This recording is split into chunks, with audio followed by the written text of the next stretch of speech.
Manchester থেকে যে flight নেওয়া তা না, জাপান বা অন্যান্য জায়গার যে রুট, ওই রুটটা কাটেল করছে করিয়া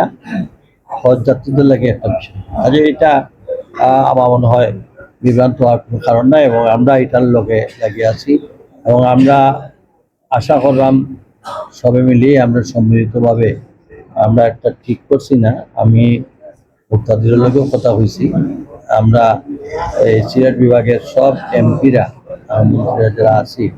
আমরা একত্রিতভাবে বসিয়া আমরা এইসব জিনিস, যেমন ঢাকা সিলেট রোড, যেমন আমাদের সিলেট তাওয়াবিল রোড, যেমন আমাদের বিমানবন্দর, যেমন আমাদের রেলওয়ে, যেমন এইসব মেজর ইস্যুগুলোই আমরা সম্মিলিতভাবে আমরা পাবলিকলি বিভিন্ন জায়গায় মিডিয়ার মাধ্যমে আমরা শুনতে, এটা বাতিল করা হয়েছে। আসলে এটা সঠিক নয়, কারণ আমি বিমান প্রতিমন্ত্রী লোকে দেখা করে কথা হয়েছি, তারা আমি তারপরে বিমান কর্তৃপক্ষ আমার জানাইছেন যে তারা মন্ত্রণালয় থেকে অলরেডি মনে হয় পত্রিকা তো প্রেস হয়ে গেছে যে হজের মরশুমের জন্য আমাদের বিমান শর্টেজ থাকায় আমরা এই মাসখানিক ওই যে প্যাসেঞ্জার হজযাত্রীদের নেওয়া আনা পর্যন্ত সময় লাগে, এটা টেম্পোরারিলি একটা অর্ডার পাওয়া হয়েছে। এই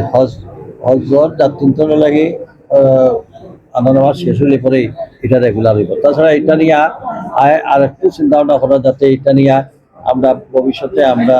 এই হজ ফ্লাইটের বা এটার লাগে ফ্লাইটের সংখ্যা কমে গেছে। আশা করি এর ভিতরে আমরা প্রত্যেক মন্ত্রণালয়ের মন্ত্রী নতুন করে গিয়া বইছে, সবাই সবাই তো বুঝতে সময় নিতে তো একটা আশা করি ঈদের পরে আমার মনে হয় এটা একটা গাইডলাইন আমরা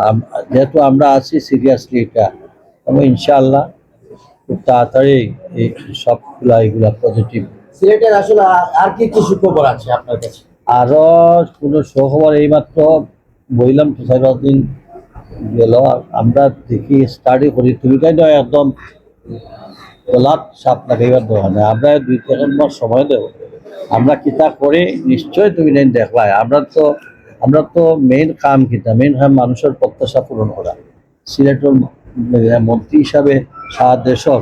যে জায়গায় এই মন্ত্রণালয়ে আমরা নির্বাচনী ইশতেহার আছে, নির্বাচনী ইশতেহার অনুযায়ী আমরা আমাদের কামগুলো করলাম, এবং ইনশাআল্লাহ আমাদের সব মন্ত্রী থেকে শুরু করি সব আমাদের ফুল ক্যাবিনেট ডিটারমিনেশন যে আমরা মানুষের প্রত্যাশা অনুযায়ী কাজ করা, এবং আমাদের যে আমাদের নির্বাচনী যে ইশতেহার আছে এটা আর আরেকটা জিনিস হলো আমাদের কনসার্ন মিনিস্ট্রি ছাড়া ওই মিনিস্ট্রির ইনফ্যাক্ট সত্যত্য আরো জনে যারা